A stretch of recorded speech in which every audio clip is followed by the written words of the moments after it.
제목 살아남은 자의 기쁨. 글롱두고. 변두리 뒷골목, 허물어가는 슬레이트집, 삐걱대는 마루와 너절한 부엌, 비좁은 방 하나, 벽지는 뜨고 비닐장판은 붉어지고 피멍처럼 번진 곰팡이들. 그곳에 작은 오빠가 웅크린 석조처럼 앉아있다. 씻고 널고 쓸고 닦고 내 몸에 달라붙는 먼지와 거미줄, 악취들, 그리고 충돌하는 빈 소주병들. 전기밥솥에 밥을 안치고 생선을 굽고 돼지고기 김치찌개를 끓이고 냉장고에 채운 반찬들을 꺼내어 덜고 앉은뱅이 밥상을 들이자 작은 오빠가 그 앞에 와 식사를 한다. 술, 나 있을 때만이라도 술은 하지 말자 오빠. 술, 부탁이야. 응? 가끔은 고분고분하게 말도 잘 듣는 작은 오빠. 하긴 세상 누구의 말도 경청하고 거절하지 못해 대래 지청구를 듣던 청년이었다. 반복되는 착하다는 소리가 한결같이 바보 같다는 소리란 걸 알면서도 그 소리 듣는 걸 전혀 꺼려하지 않던 청년이었다.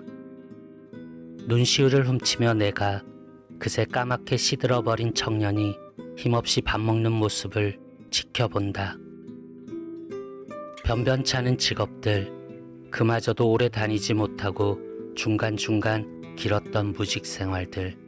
오랜 시간 연애하던 여자마저 어느 날 떠나버리자 돌연 끈떨어진 마리오네트처럼 좀처럼 일어설 줄 모르던 시련의 아픔, 그와 함께 찾아온 실어의 고통. 오빠는 이제 긴 말은 엄두도 못 내지. 짧은 말만, 그것도 마치 단답형 질문에 답하는 어린아이처럼 툭툭 내뱉을 뿐이야. 그럼에도 엄마, 아빠, 큰오빠, 올케 언니, 가족들의 끊임없는 닭달과 참견들, 나도 예외는 아니었어 오빠. 그 모든 게 이유였을까? 아니면 이도저도 아니었다면 애초에 작은 오빠 같은 사람에게 주어지는 운명 같은 가혹한 삶인 걸까?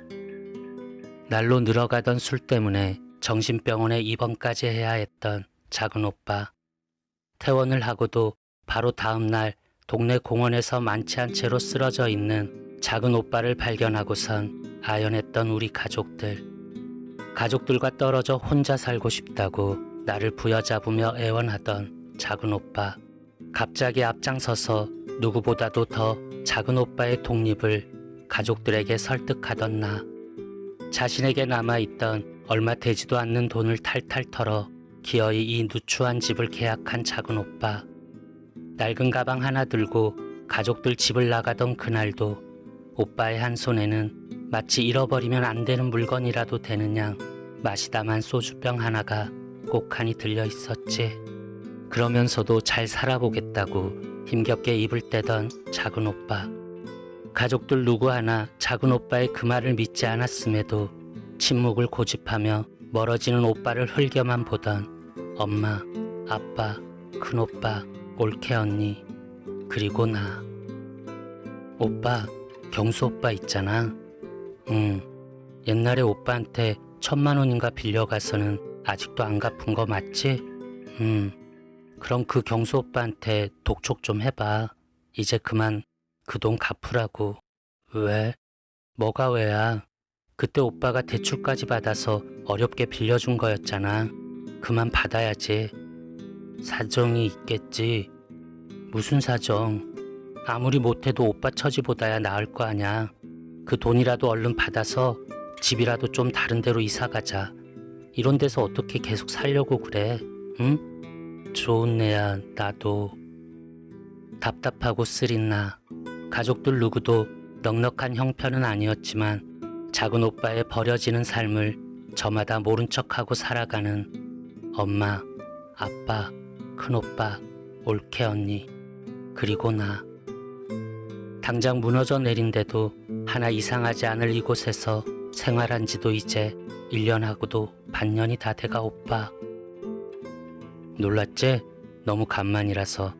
나야 네 오빠 친구 경수 오빠. 아, 네, 알아요. 근데 무슨 일로? 네 오빠 때문에.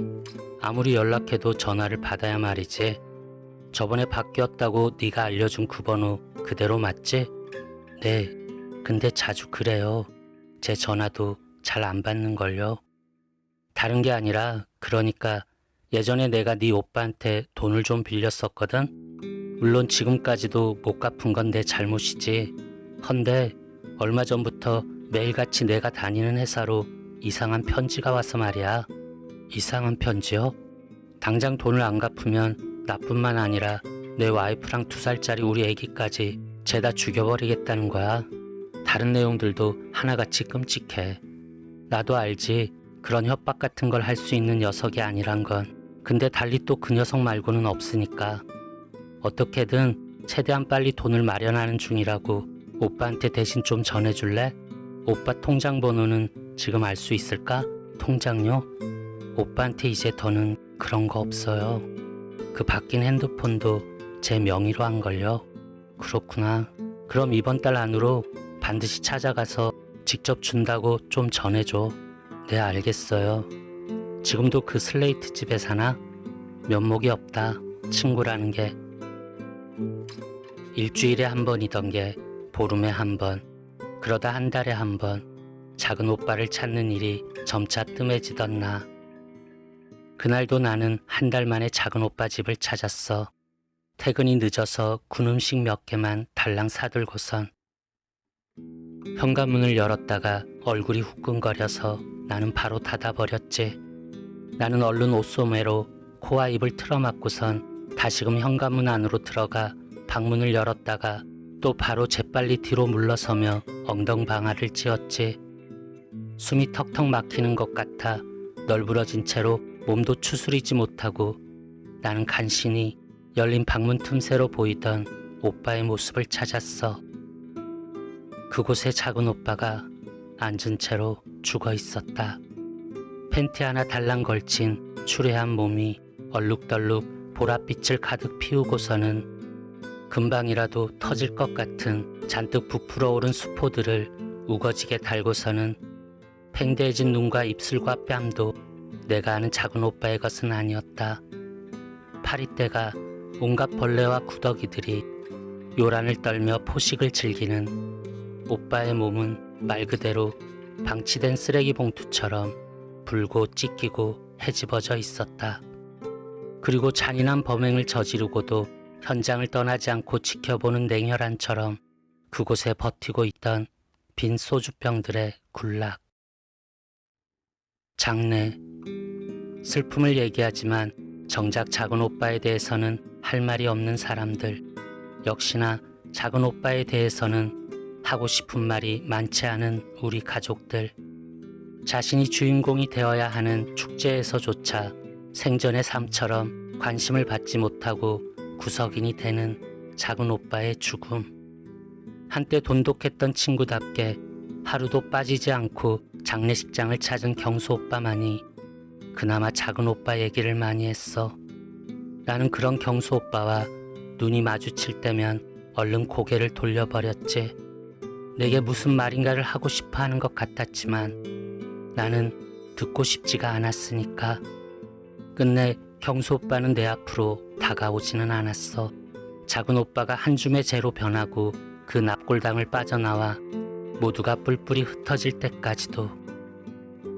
탈취제를 뿌리고 방향제를 뿌리고 심지어 살충제도 뿌렸어. 동네 야산까지 올라가서는 부는 바람에 마구 흔들어도 보았어. 신문지에 돌돌 말아 감싸고 비닐을 몇 겹이나 씌우고 그래도 그 역겨운 냄새는 숨겨지지가 않았지. 내 방 옷장 아래 틈에 뒀다가 내 방 개켜진 두터운 이불 속에 뒀다가 그래도 안심이 되지 않아서 침대 매트리스를 칼로 마구 헤집고선 그 안에도 뒀다가 나는 그만 숨죽여 울기도 했어. 맞아. 돈, 그 돈. 그 고약한 냄새와 부패한 처참상 앞에서도 몇 번이나 쓰러졌다가 일어나기를 반복하면서까지 속까지 몽땅 개어내면서까지도 작은 오빠의 발 아래로 뭉개져 있던 이불자락 끝에서 내가 기어이 찾아내고만 그 돈. 맞아.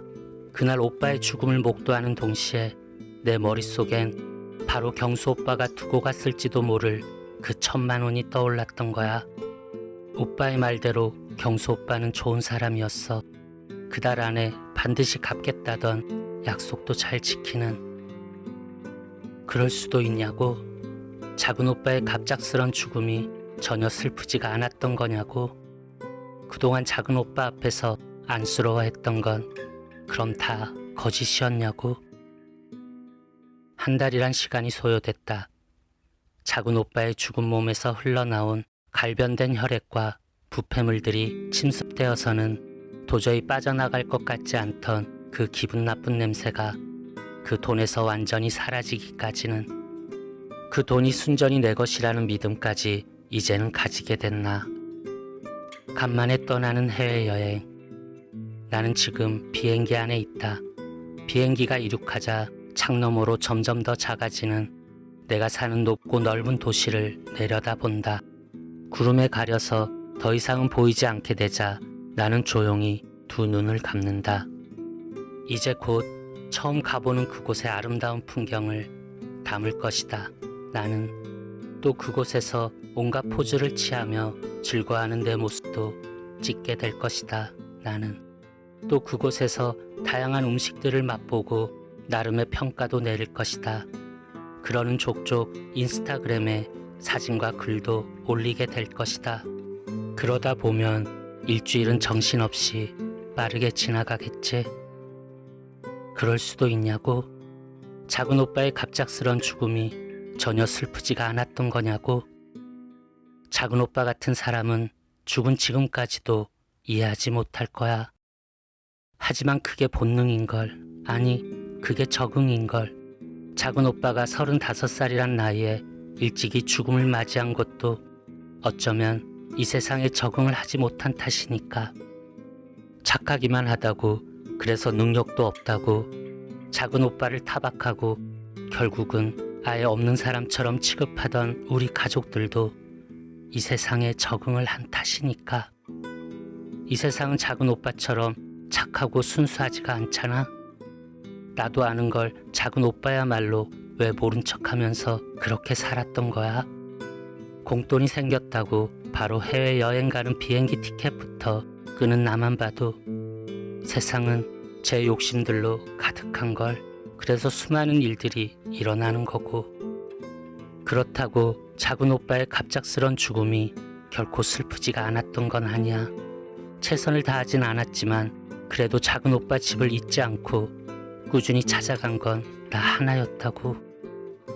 그런 내가 어떻게 슬프지 않을 수가 있겠어. 맞아. 경수 오빠한테 협박 편지를 보낸 건 나였어. 오빠가 그 돈이라도 받아서 제발 좀 더 나은 집으로 이사라도 했으면 하고 바랐으니까.